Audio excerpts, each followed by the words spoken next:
I'm just going to talk about what I see happening when I send my bill.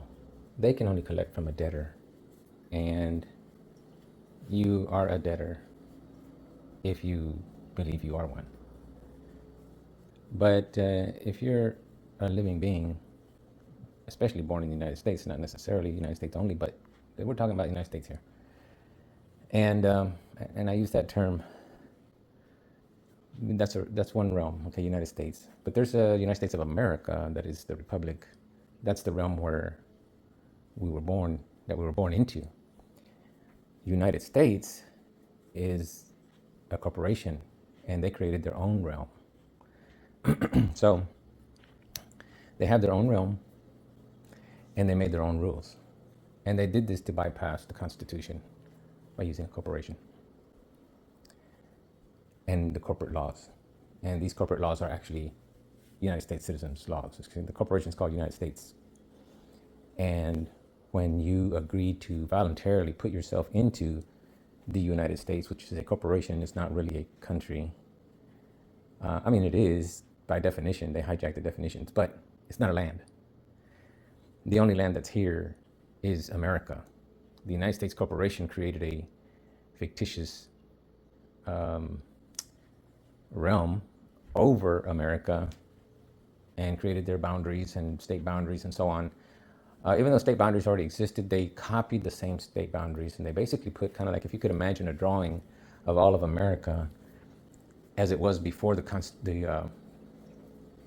corporation of the United States.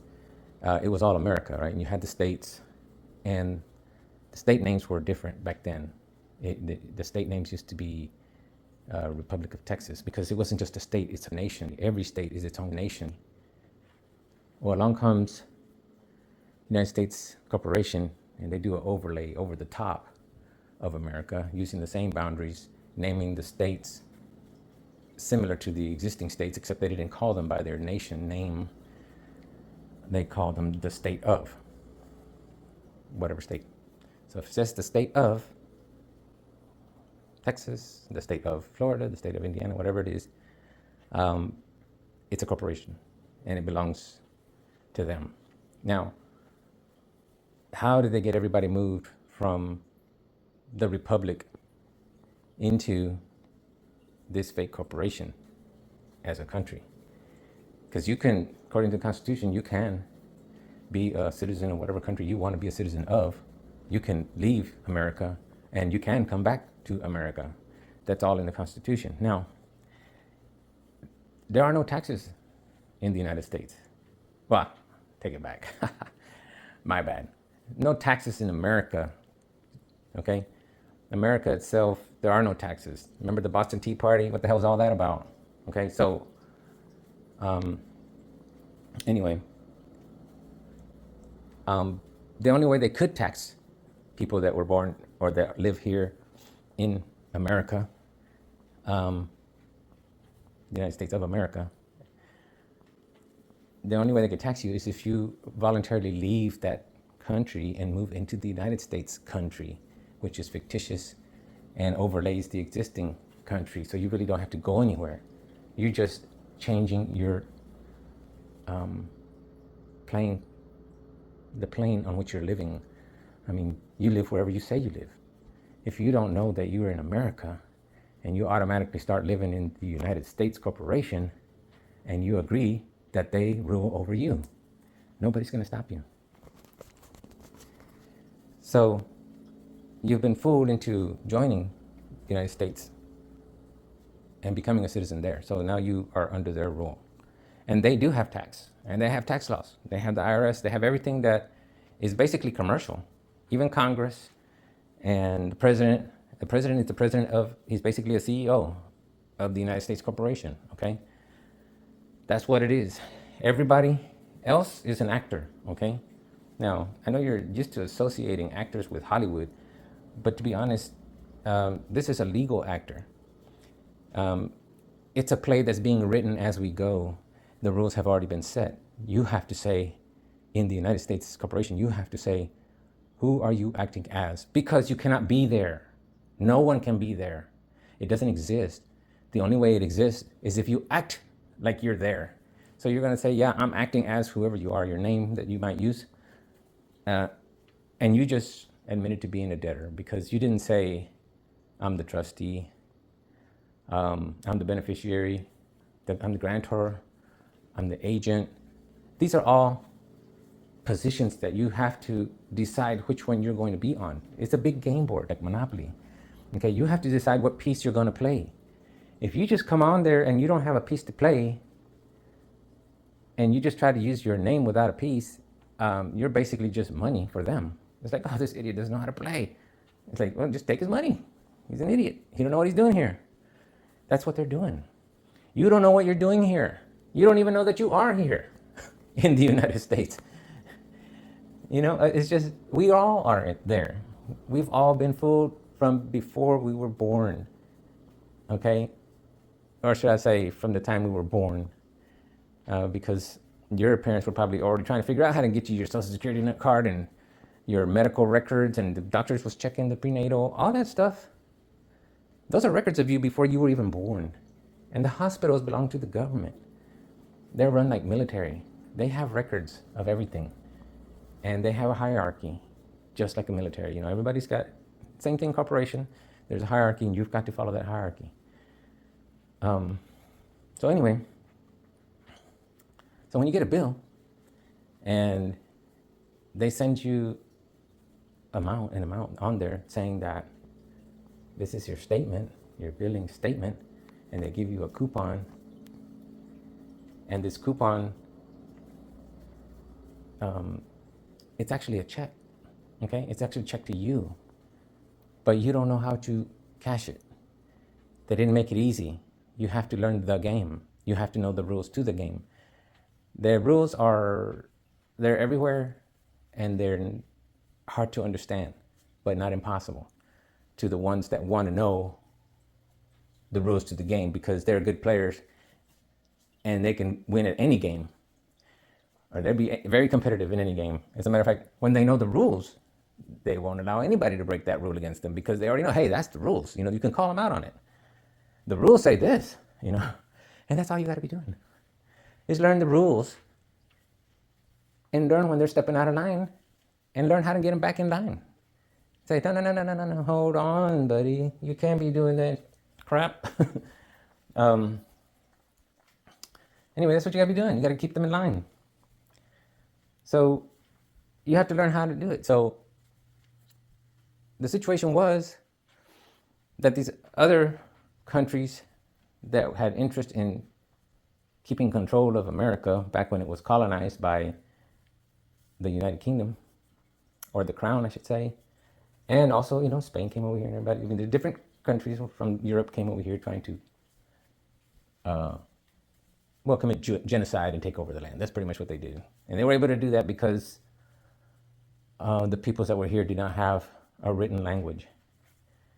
So the stories that they told were far greater in their culture than the written word, like it is in the culture that came with the heavy hand and military might to conquer the land, legislatively, administratively, which is pretty much what's happened.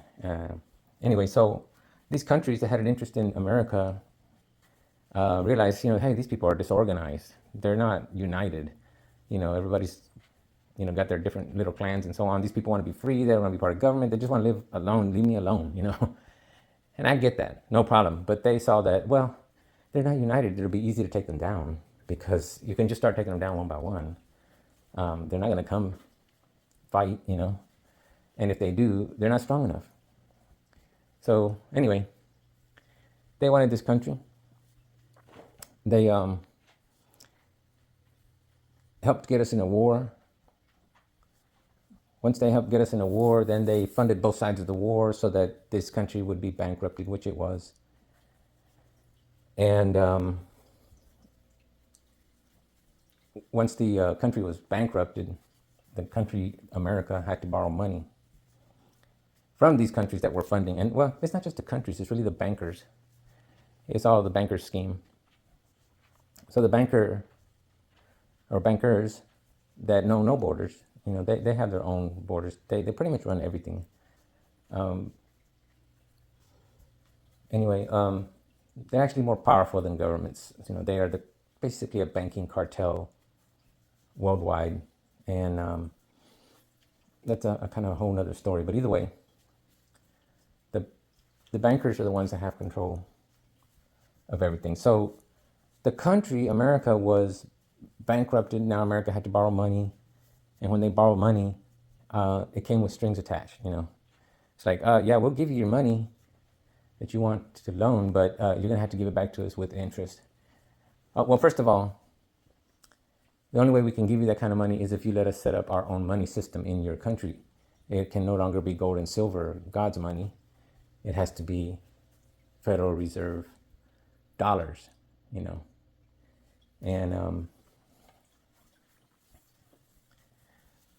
you give us gold, and we'll give you worthless paper. That was the deal. But everybody has to switch over, so it's basically a big giant experiment, and it wasn't necessarily unplanned at all. I mean, it was like this had been planned. It had already been figured out. As a matter of fact, the system that we're under is thousands of years old, and it hasn't changed.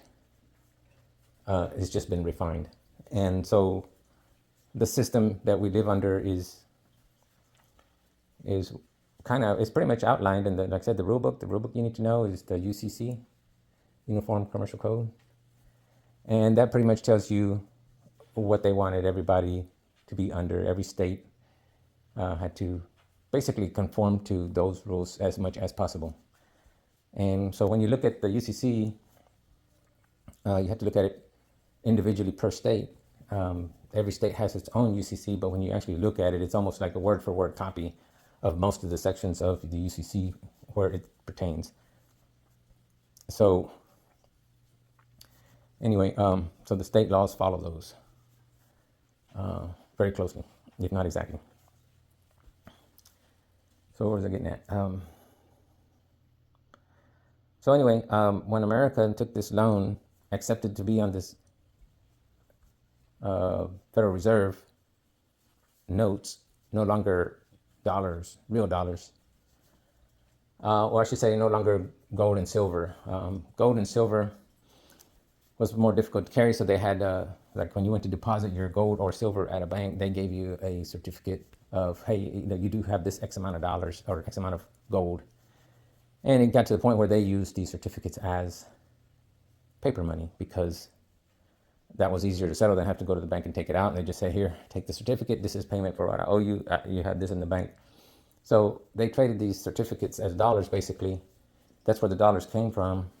And well, these certificates actually were like proof that there existed this gold at this bank that you can take it out whenever you please, as long as you have this certificate. Where these were hijacked or swapped out with Federal Reserve notes. You could take a Federal Reserve note, let's say 100, and try to get, necessarily exchange that for gold or silver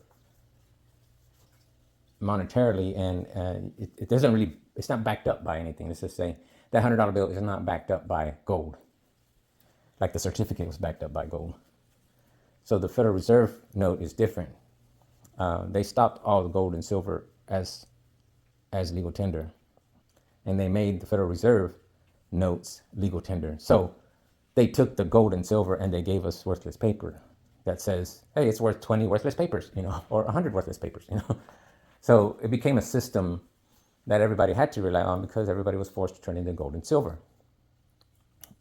Now, they established the Federal Reserve in 1912. And they established it for other reasons, something along banking. I don't remember exactly what it was, but either way, just like everything, they always started with a noble reason of why we need this. And then once they get it passed, they reveal really what they were wanting to do little by little so that nobody notices. And they get everybody used to its authority first, and then they start changing things without asking, because it's like, hey, this got passed, we're law. Either way, so the Federal Reserve in 1929 crash of the, the Great Depression, the big crash in 1929, that was orchestrated because the Federal Reserve was in place, things were working, and then so all they did was crash the system. It's their system. They can shut it down anytime they want, even today. They can shut it down anytime they want. It's kind of like 9/11. You notice when that 9/11 happened, how in the entire world, this was when I first realized we're at the end times, the entire world shut down, all flights. Everything came to a standstill, okay? With this false flag. That's a false flag. It wasn't real. 9/11 was not real. It was orchestrated. So if you believe it's real, I'm sorry. It's all orchestrated. You just need to wake up, okay? So you need to educate yourself a little more than just football games and baseball games. You're not going to learn a damn thing from there. You're going to be distracted. You want to be distracted, you can be distracted. As a matter of fact, that's kind of the issue. Is there so many distractions? I was thinking of the comparison of the republic versus the corporation of the United States. How, if you could just picture a service window somewhere. Now, I've seen this somewhere on some cartoon, but a service window, it's one window. It's got on there, it could be 10 windows, it doesn't matter. It's got on there for the republic, the citizen of the republic, and you have all the money you need and want by the Federal Reserve System, because we're allowing them to take over your gold and silver. So all you have to do is go to this window and ask for your credits, because you no longer have money, you now have credits and debts. So it's credit and debt. So, and then there's another window where it says you can't have any credit unless we say so. You will bow down to us. You will do what we tell you. You will slave for 40 to 60, 70 hours a week, whatever it may be. And you will give us your check when it's done. And what we let you keep, we're going to tax that too, and, just take everything you got. Okay. So what would make you want to go to this window? Okay. Say you just have two windows. One that's giving you unlimited credit for life, the republic. And I'll tell you why they can do that.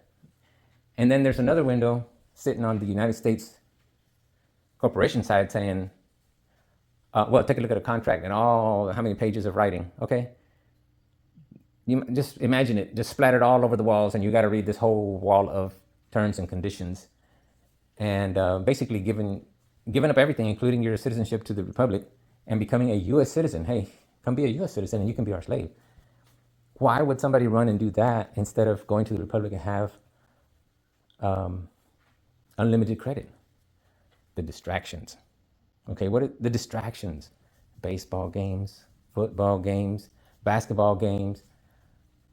Basically, anything and everything that's on the TV or social media, that if you had no internet, no social media, no TV, just basically shut off anything that has to be pumped in by electric. Shut it off. Okay, let's just say you shut it off. What would you do with your time? Would you get bored? How long can you last like that? Would you finally give in to the impulse of the dopamine dumps that the distractions give you? I think you're addicted. You're addicted. It's an addiction. It's a dopamine dump. And the only way you can get it is to go jump into the reality that is basically the Matrix. I hate using that because everybody uses it so much, but just to kind of give you a reference, it's not real. It's simulated. It's there to excite you. It's there to get you smiling and jumping and excited and crying and just run you through the ringer of emotions. All fake, worthless, wasted emotions over nothing that matters. You will go to the grave giving these people your money because you can't stop being a junkie of distractions. You have to stop being a junkie to distractions. That's how you get out.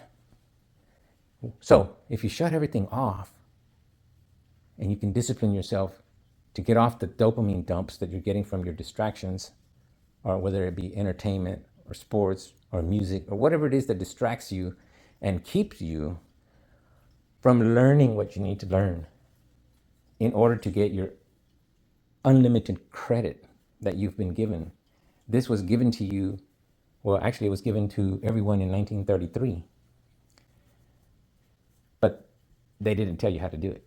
And they want to make sure you didn't know how to do it. And they took over, these same banks took over the education system in 1933 as well, because they want to make sure that nobody knows or bothers with learning, spending any time learning how to get their unlimited credits. Now they put it out there, and it's out there. It's all written. It's all there. I've read it all. It's not even that much complicated stuff, really. But once you figure it out, it's in your head. It's in your mind. It's you got it in you. You got it in you. Once you get it under clear understanding of what it is and where it is and how to find it and how to stand on it and say, hey, this rule says I have unlimited credit. I want my credit.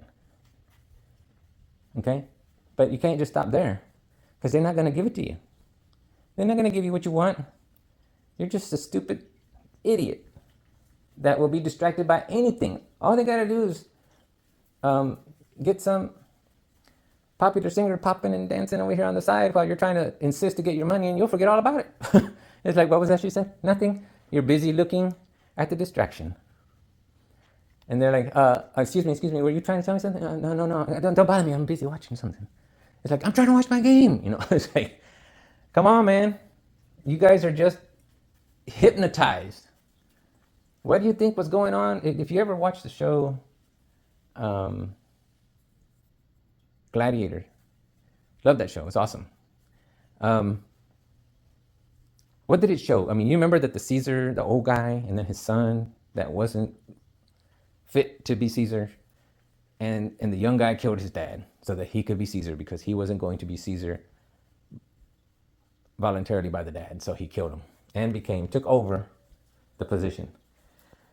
Now he had a huge fight on his hands, because he's got to go back and deal with the assembly of politicians that are there that are going to all try to rip him to shreds so that they can get power.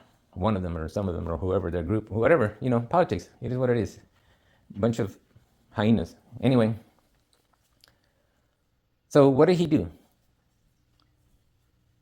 He did exactly what's going on with everyone here in America. He had 100 days of games, of gladiator games, basically distractions in the Colosseum.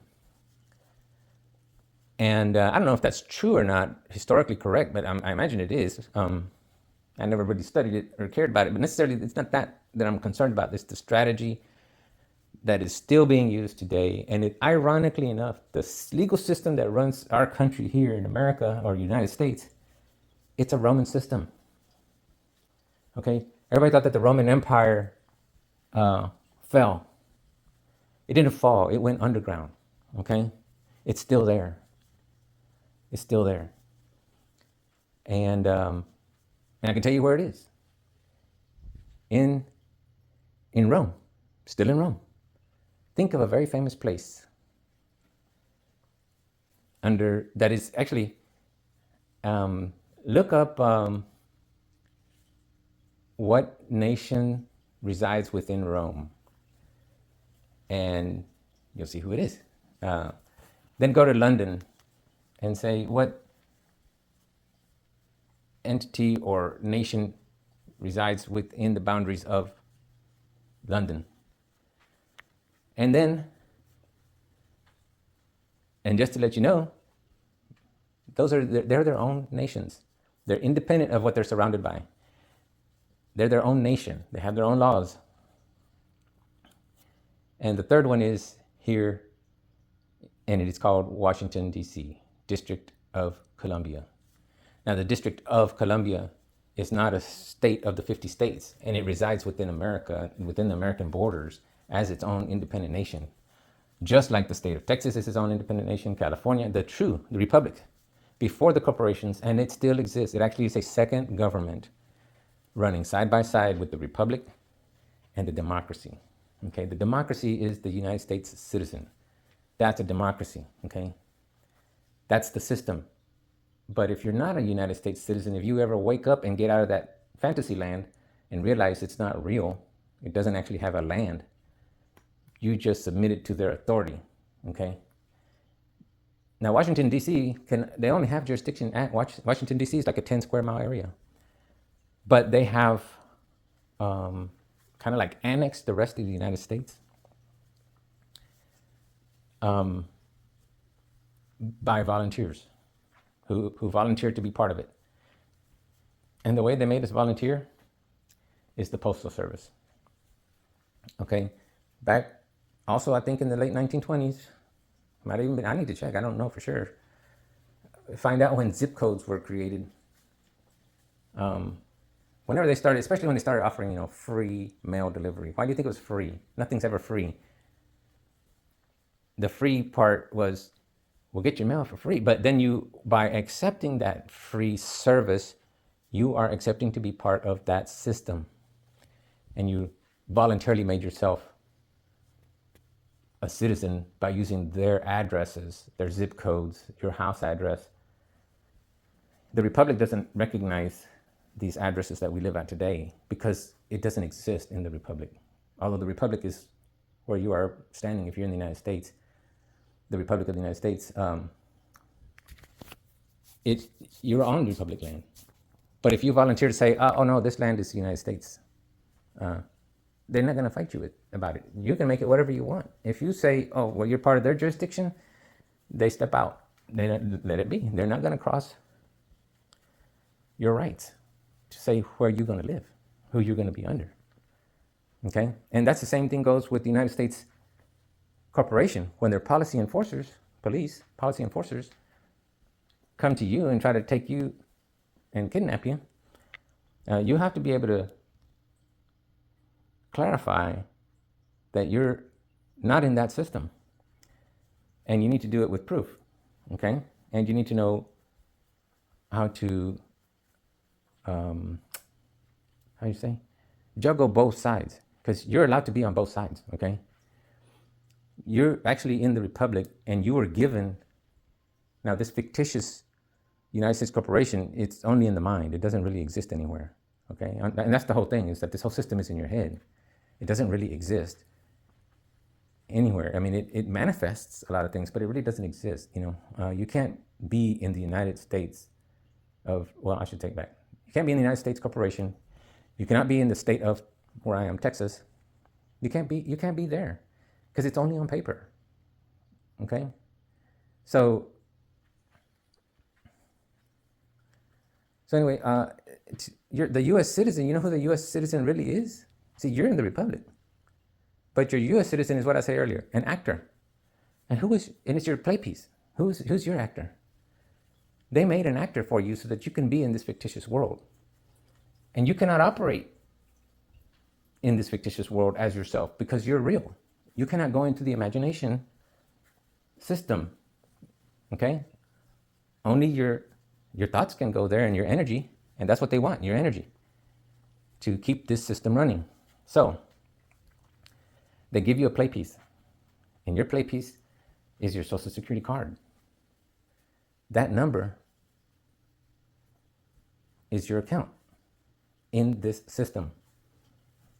And your name in all capital letters is your play piece. You will never see that name, or I should say, you almost never see that name in upper and lowercase. I've seen some companies starting to do upper lowercase, and you could fight that too. Say that's not you because your all capital name,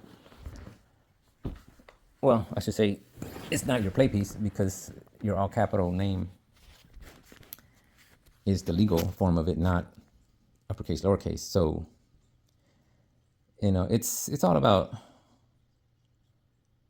crossing T's, dotting I's, and just being accurate about things. You can make a case of just about anything if there's anything that's incorrect. And it's all a game, okay? So there's a lot of maneuvers that you can make just with that alone. As far as stating that you are not the all capital names, because that's really what you're supposed to do. If you ever go to court and they call out your name and you say here, that court isn't operating in the real world. It's operating in a fictitious world. They're all actors, okay? There's the judge, the bailiff, the clerk, jury members, for example, lawyers, and then they call a name and you volunteer to be that name. But the name they're calling is not the Republic person, or I shouldn't say person, the man that lives in the Republic. The name they're calling is the Social Security card. Okay, it's a trust account. So, and it's a trust action when you go to court. It's a trust action. So when you go to court and if you say, I'm here, you just agreed to be the trustee. Okay, so nothing wrong with being the trustee except the fact that the trustee always pays the bills.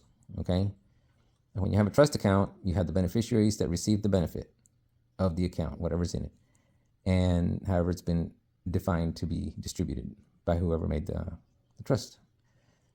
So, but in the court, they're about to fine somebody,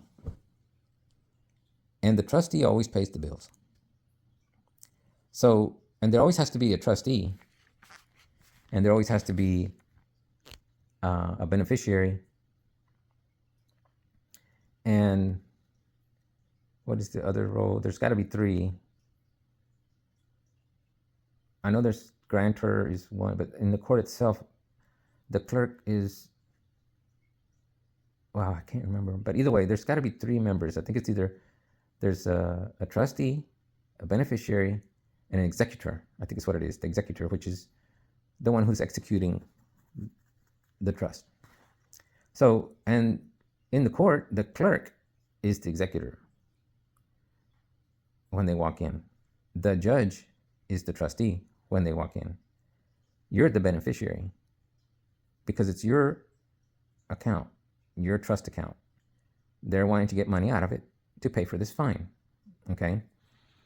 Because it's available to get, okay? And the courts are really just a bank. I mean, they're just hiding. They're really running everything like a bank.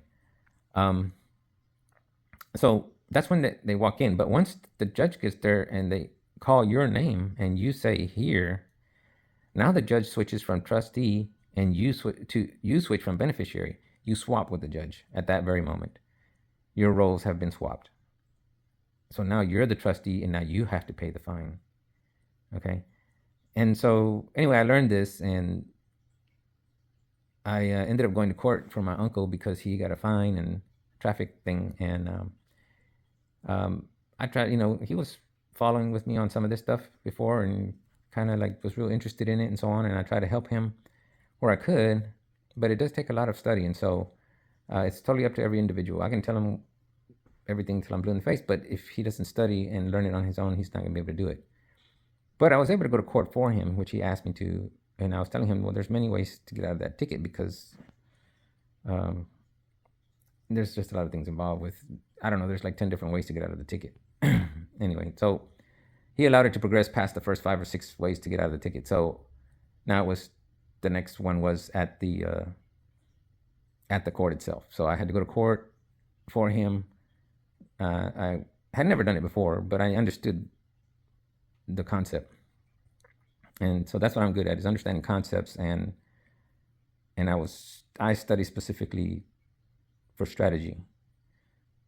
What are everybody's strategies? I started to analyze all these different people that were teaching different things about how to exercise your rights, and started to compare what's working for this person and what's working for that person, where do they overlap, and where the places where they overlap were the places that were of particular interest to me, because the remedies, I'm going to call them remedies, that people were using to assert their rights and to get a bill dismissed or canceled out or get money that was supposedly a bill and they turned it into money. These people also, there's so many things, but anyway, all these people, I've listened to so many of them, and my main focus was to pay special attention. I mean, besides just learning what they're talking about and learning their strategy, is learn their strategy, and just kind of summarize the strategy in my head into a few simple steps. And then I compared it to the next strategy. And some of them were so completely different from such different directions, they had absolutely zero overlap. And there's a lot of them like that. But I pay particular attention to the ones that that overlapped. Those caught my attention, the ones that overlap. They had overlapping portions of the remedies. And that helped me hone in on why certain things work on certain levels. Because the legal system and basically the system we live in is layered. Okay, just like America has been overlaid with a layer called the United States Corporation, and well, we can be in either one, and you decide. 99% of the people are in the United States Corporation, or maybe 97%. There's probably 3% that are not. They actually live in the republic, in the private, as it's called. And basically, private means government's not involved. So you can do whatever you want to do. You don't have to register anything. You don't have to get certificates for anything. It's just like you live in a totally different realm, which is America, the republic.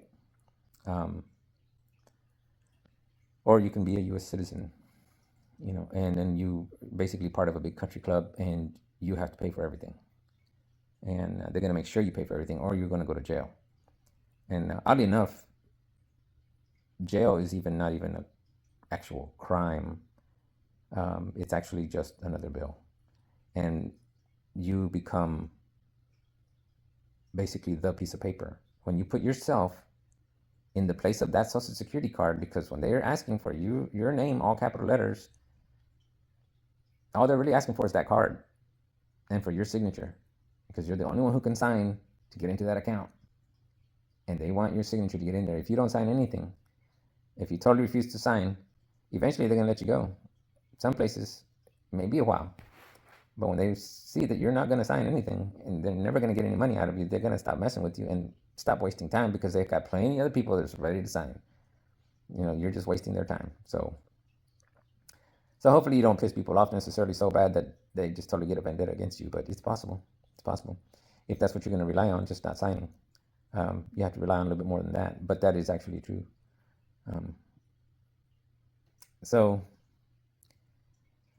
anyway, it's interesting when I'm talking. Sometimes I go down these rabbit holes, and I'm trying to tell a story, but it's a lot of rabbit holes. It's really hard to stay in one line of thought. So the main thing I was getting at back then was that you're getting a bill.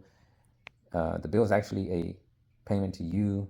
I was explaining why is it a payment to you, because the United States went bankrupt. We no longer have money, real money, like gold and silver. All we have is debt, okay? Because a Federal Reserve note is not, it's not money, it's currency. It says on there that it's a note, Federal Reserve note. If anything says it's a note, it's basically a promissory note, okay? And you can find that in the UCC, Negotiable Instruments section 3. Anyway, if it says anywhere on there that it's a bill, it's a bill of exchange, okay? So the bill they're sending you needs to be exchanged for credit, okay?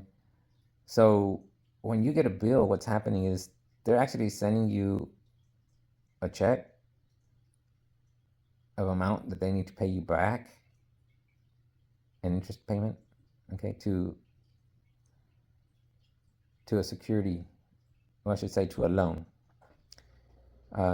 Did you know that you loaned that corporation money and they're trying to pay you back?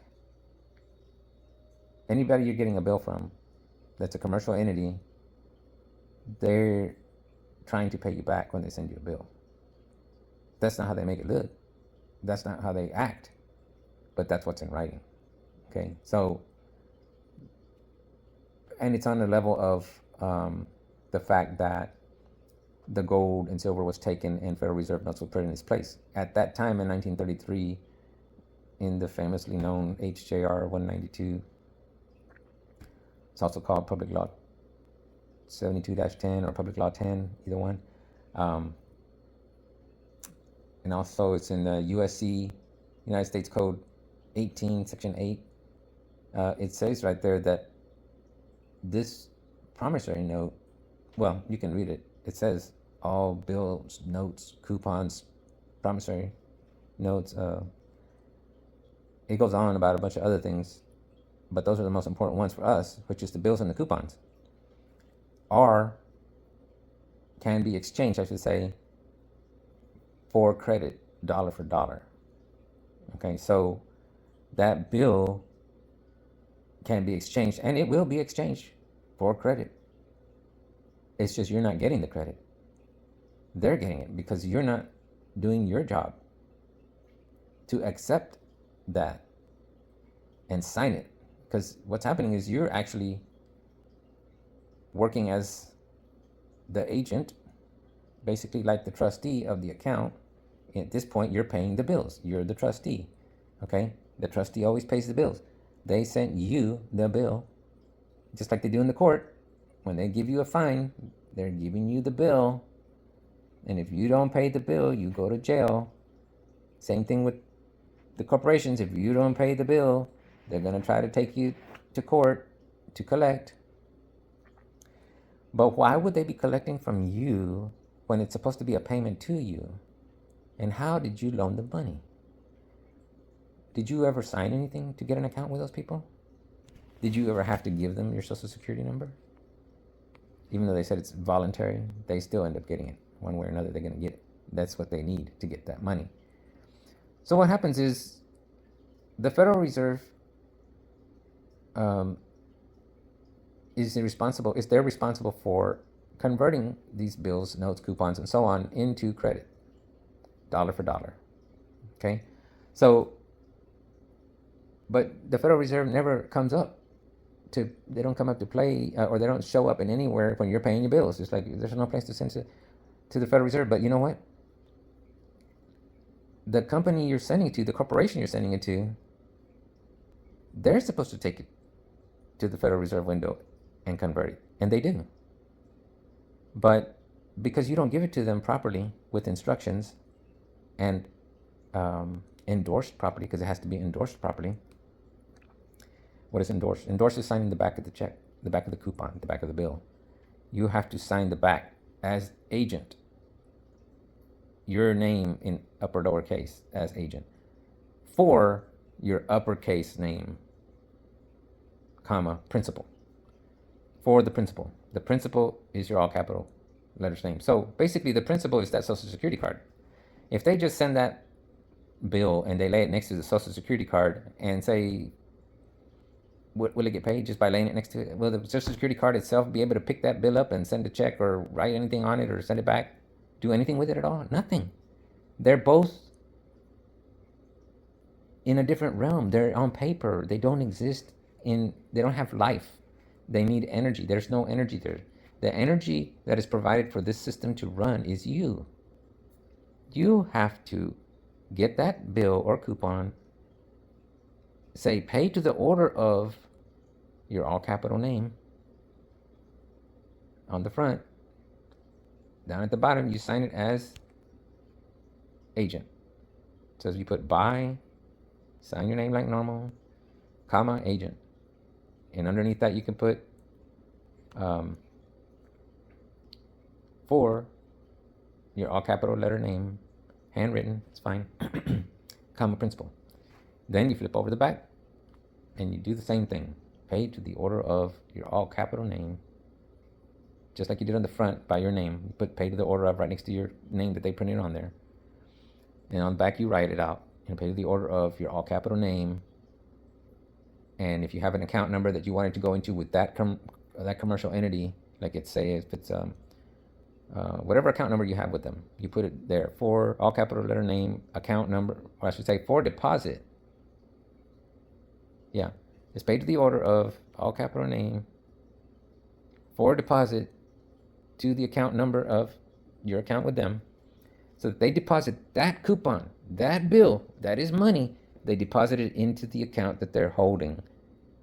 That's all you gotta do is pay your damn bills. Okay? Of course, they're not gonna make it easy.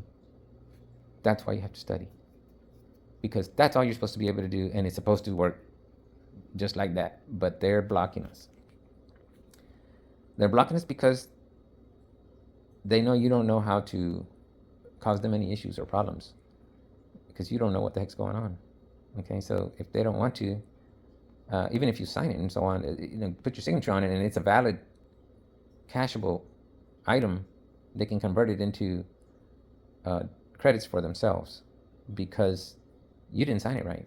You left the back blank.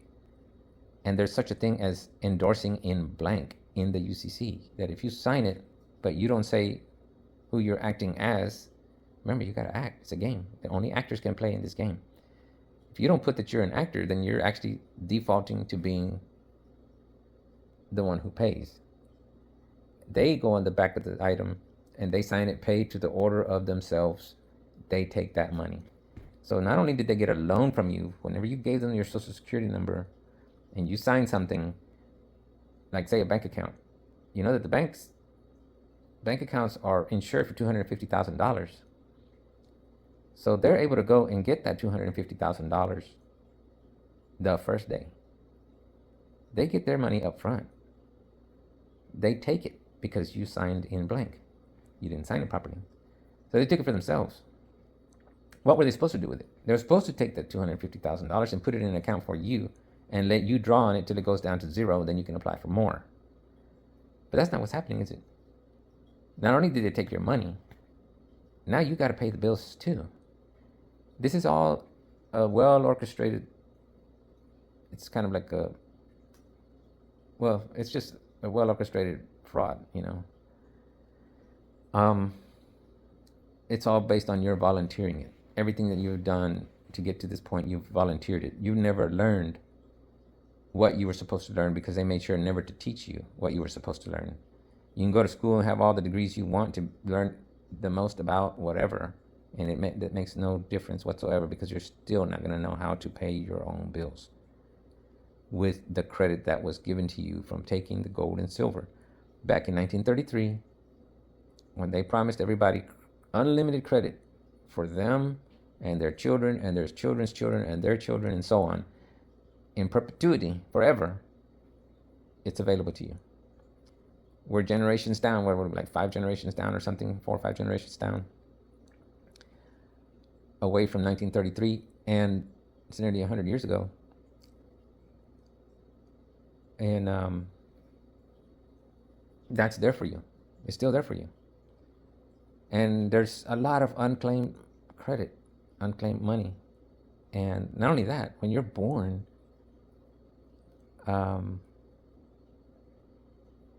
they invest in every single birth that happens in the United States. And every birth certificate is actually, at one point I heard the number was 600,000 they put into your account, into your trust account. Your Social Security account number is that trust account.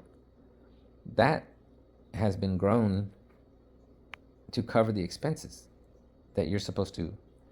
Now, as of late, I heard that it's $1 million that they put in every account. And then it got to the point where they didn't have enough debt, because debt is money in this system. Because if somebody owes $100, that owing of $100, that promissory note saying I promise to pay that $100, you can pass it around as $100. It's not $100, but you can pass it around as $100. It's called a note, a promissory note. So that's what the Federal Reserve notes are. If you look on there, there's 2 signatures on there. It's the U.S. Treasury and the Federal Reserve have a contract, and it's a promissory note to pay. Let's say a $20 bill, they paid it, promised to pay 20 Federal Reserve notes to whoever's holding that. It's called the bearer. So it's not signed to anyone. It's called a bearer instrument. Whoever holds it can cash in the value. So anyway, that's kind of what's going on. You have to learn. You have to learn how to deal with it. And whenever you get your bills, you got to be the trustee and do your job. But you shouldn't sign it as trustee. I haven't really. That's actually a different level. I have to think about that because it may be that it should be being signed as a trustee. As part of the things that I've learned, where there's a creditor-debtor level where everybody pretty much lives, and there has to be a debtor when there's a debtor level. So you're almost always tricked into being the debtor, and you don't even know it. the next level that I see, that I understand, is, there could be other ones, but the next significant level that I see would be securities, uh, negotiable instruments, which is basically where you're supposed to be operating as a negotiable instrument when you pay your bills. So I guess it's technically the same level, but it's a different, um, I should say, realm that is involved, or a different level. Creditor, debtor, and um, negotiable instruments, they work on the same plane, but they're different, because there's different rules depending on what you're trying to do or what you think that you're doing and what's really happening. What you do and what they do are totally different. It's kind of like you operate on the debtor level, they operate on the negotiable instruments level, which are the banks, and commercial entities, which are basically truly running as banks. Um, and we were all made into banks in 1933. Everyone was made into a bank, so that this system could run as if you're just a very bad bank. You don't know how to do your duties, so they run all over you. So that's kind of really what's going on too. And then the next level above everything is trust. Okay, so trust level is different. It falls under equity, which is different than common law or merchant law or maritime law. There's a lot of laws, but anyways, those are the main ones that I see, and it really depends what you're doing and where you're operating. But anyway, those are the main ones. Merchant law. I mean, you ever notice where like your credit card stuff says merchant on there, different places? They made you into a merchant, so you kind of fall under merchant law. Well, you do fall under merchant law, but they're able to use merchant laws, portions of merchant laws that benefit them, and then they take you into other jurisdictions like state laws, and then your local laws, and it's just different layers. Okay, so anyway, the trust law is really the top dog, because, well, it's not really the top dog. There's still more, but anyway, trust is where everything's supposed to be working. Because there's no money, we have to trust each other, right? So we've been forced into this trust when they took the gold and silver. Now we have to trust them to give us our money's worth for different things, even though it's not really money. It's called money, but it's not money because it's more debt. It's just debt. IOUs. The whole system is run off of IOUs, and anything you sign is saying I agree to pay, or we're in agreement. I agree to pay this corporation, whatever. That agreement to pay is actually money. Like, let's say you buy a house for $300,000. The day you sign the contract, that contract gets cashed by them, and then they turn around and charge you a monthly charge for something they didn't give you. They didn't give you your credit, and they didn't loan you anything, because it's illegal for banks to loan their own money, or they can't. It's illegal. So what are they doing? They're just playing like the shell game under the nutshells, the little pea under the nutshell or whatever. They just do that in an accounting way, and create an account. They get you to create a promissory note and a contract, and they cash them both, and then they turn around and charge you for the same amount again. So they get paid 3 times right off the bat, and then they sell one into the market as a security, mortgage-backed securities. They get grouped and sold in lots, and the promissory note that you did went to the Federal Reserve discount window, and they cashed that in and took that money. And because you didn't sign it properly, you didn't give instructions, they took that money and they put it into an account in your name, because that's how they got it. They put it in your name, and they withhold it. It's called a withholding. They even called it, I think they called it a withholding warehouse.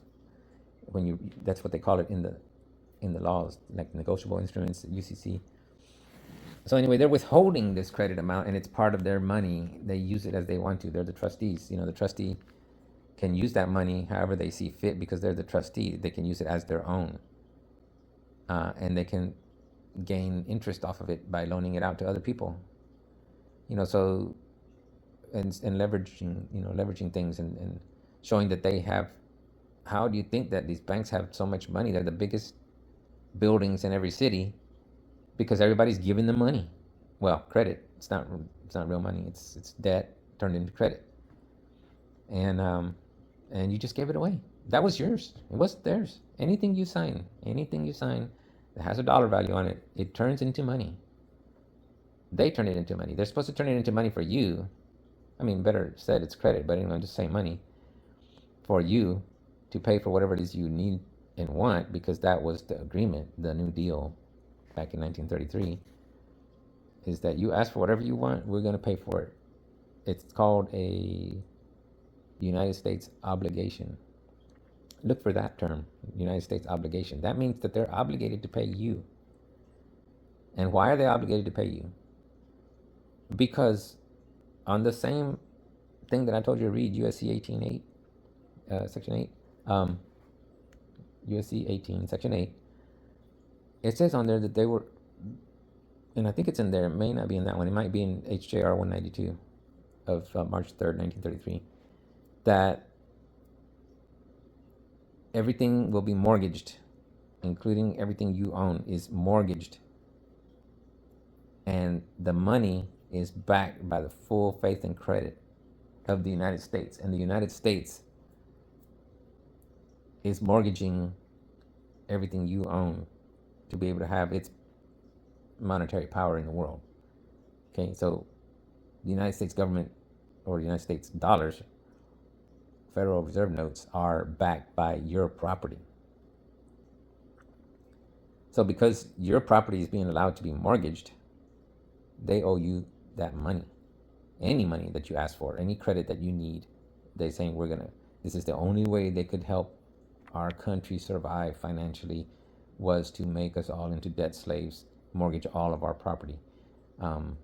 Registration of vehicles, you're basically volunteering your vehicle as a mortgage instrument for them. Anything that's a certificate, you're doing the same thing. Anything that's a license, you're doing the same thing.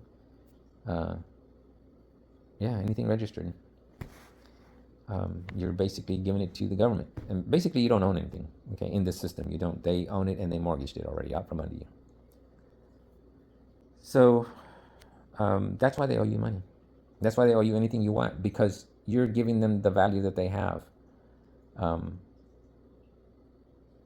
The debt, the national debt, that's not your debt.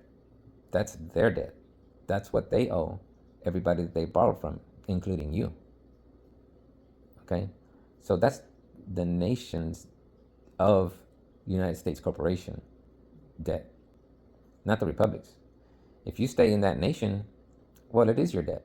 But if you learn how to operate outside of this fictitious nation and get back on solid ground, which is the republic, and learn how to stay there when needed, and how to invoke that to defend yourself, because the United States corporation system is made to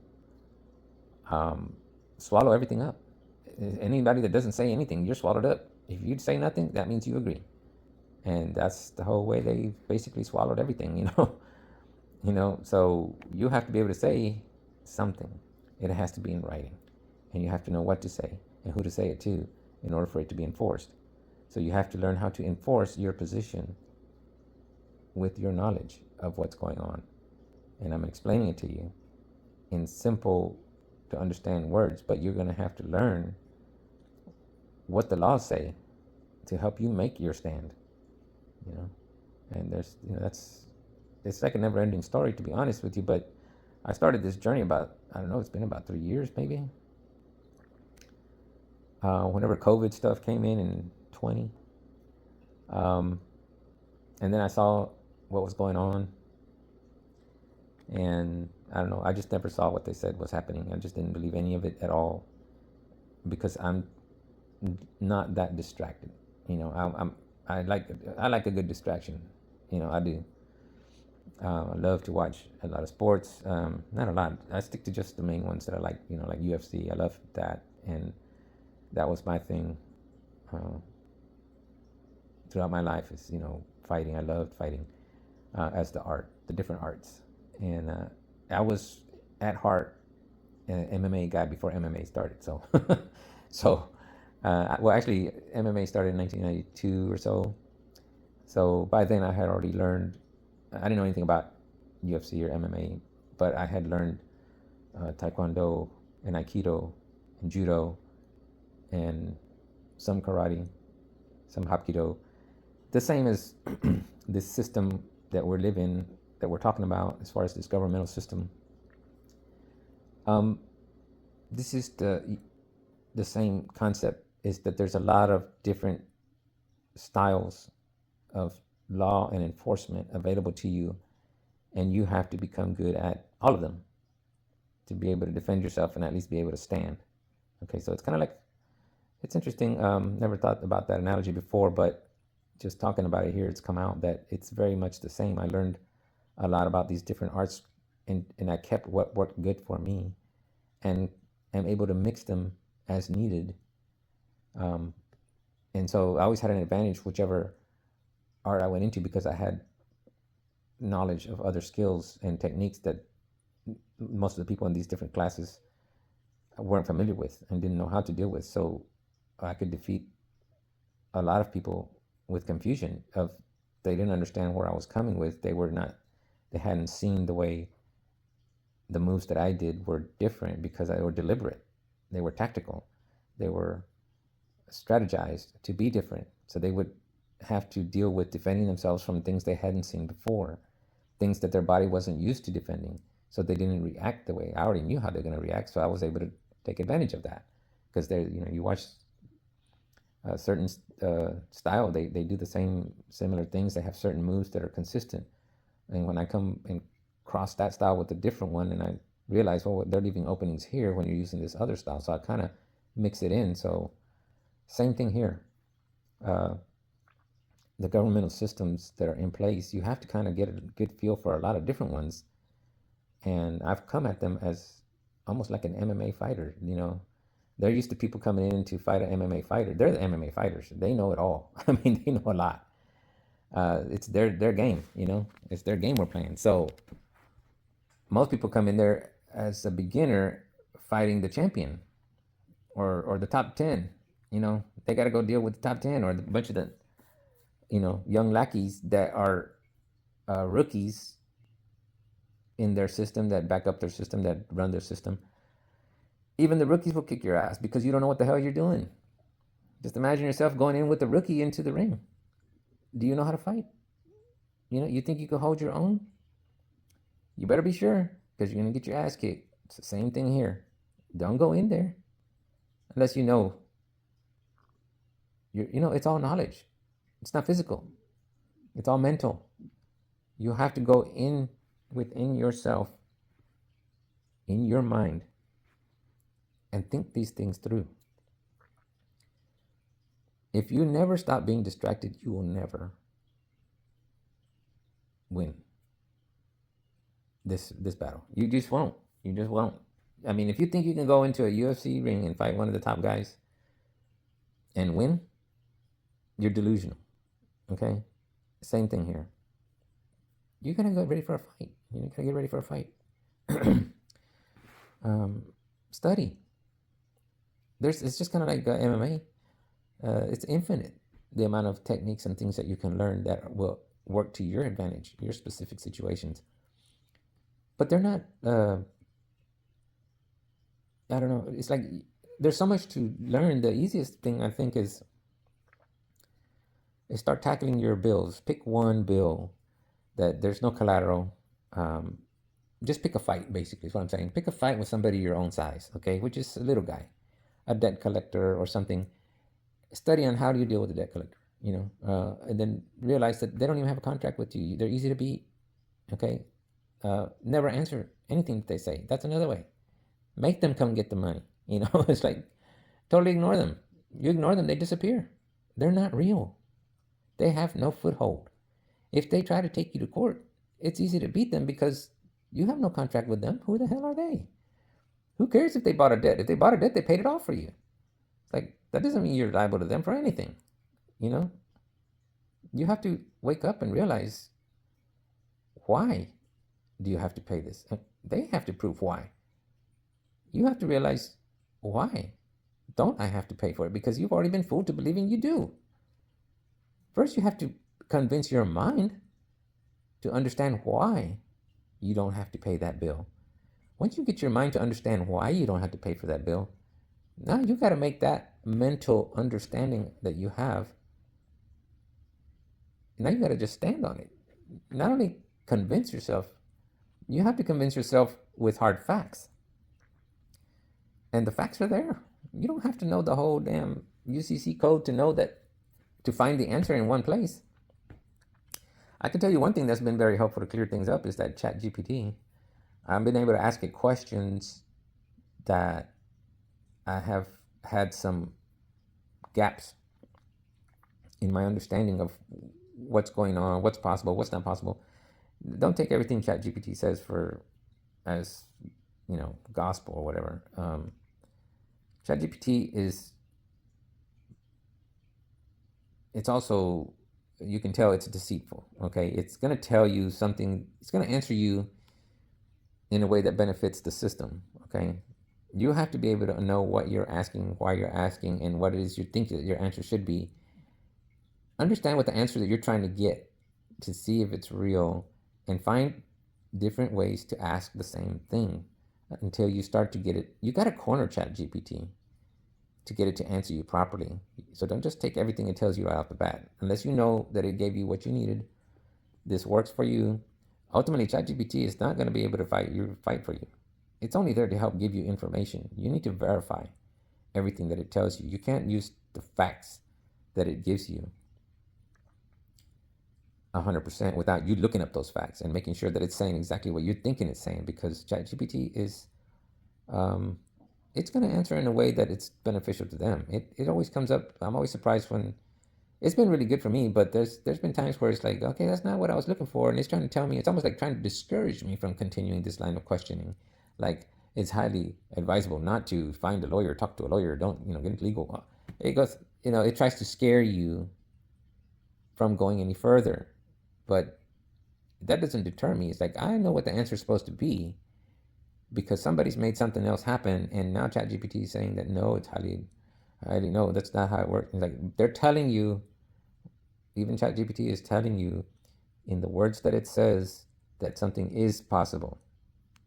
When they're saying it's not advisable, or it's talk to a lawyer, legal professional, accountant, and it tries to get you to discourage you from doing your work and give it to somebody else, because those people are trained in giving you the right answers that the system wants.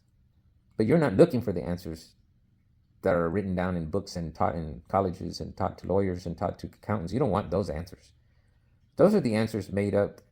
It's like a multiple choice answer. And they can give you 5 different answers, and they could all be correct.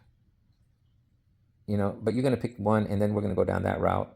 They're going to take you down that route and take you. But you want the route that's going to take you to this outcome that you want. Okay, so you have to kind of know your outcome already, and why you believe the outcome should be that, and press ChatGPT in different ways of questioning, and even throwing facts at it. If it tells you something wrong that you know is wrong, throw the fact and dump it in there and say, well, according to such and such USC section, whatever, now give me an answer using this as the basis, stuff like that. Get it to really stick to the answer that you really want, and then sometimes it'll spit out what you're looking for. I listen to some people that they use like dozens of different AI, like ChatGPT AI models, and they get varieties of different answers, which is really cool. Some are more factual and some are more misleading on some of these topics that we're talking about, things and remedies that we're looking for. But anyway, I guess that's enough for today. I'll have to carry on another time. I've kind of talked myself out to the point of I don't know what else to say, but I'm hoping that me recording this is going to be the easiest way to get this information out. And it's a lot. It's not easy.